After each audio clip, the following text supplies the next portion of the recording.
Hello viewer, আমরা এই মুহূর্তে ঠিক আছি গুলশান একের গোল চত্বরে। দেখুন গুলশান এলাকাটি কিন্তু খুবই চমৎকার একটি এলাকা। এখানে বিভিন্ন অফিসের প্রধান কার্যালয়গুলো, হেড অফিসগুলো রয়েছে এবং গুলশানের এটা হচ্ছে খুবই ব্যস্ত এলাকা। দেখুন এটা হচ্ছে গোল চত্বর, বাণিজ্যিক এলাকা, অফিসিয়াল এরিয়া, যার কারণে এই অংশটুকু খুবই ব্যস্ত থাকে। আর গুলশানের উপর দিয়ে কিন্তু বাড্ডা নতুন বাজার এই লাইনের সমস্ত গাড়ি যাতায়াত করে। আপনারা জানেন এখানে প্রচুর জ্যাম থাকে মাঝে মাঝে।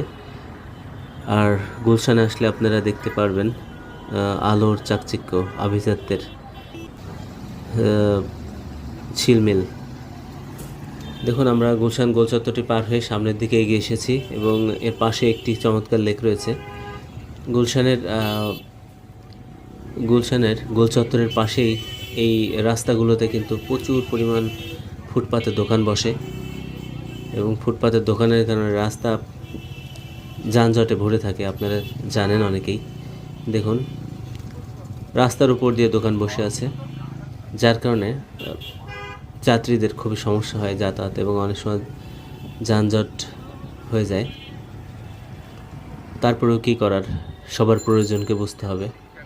ঢাকা শহরে অনেক গরিব মানুষের এখানে রাস্তার ফুটপাতের পাশে দোকান দিয়ে তাদের সংসার চালান।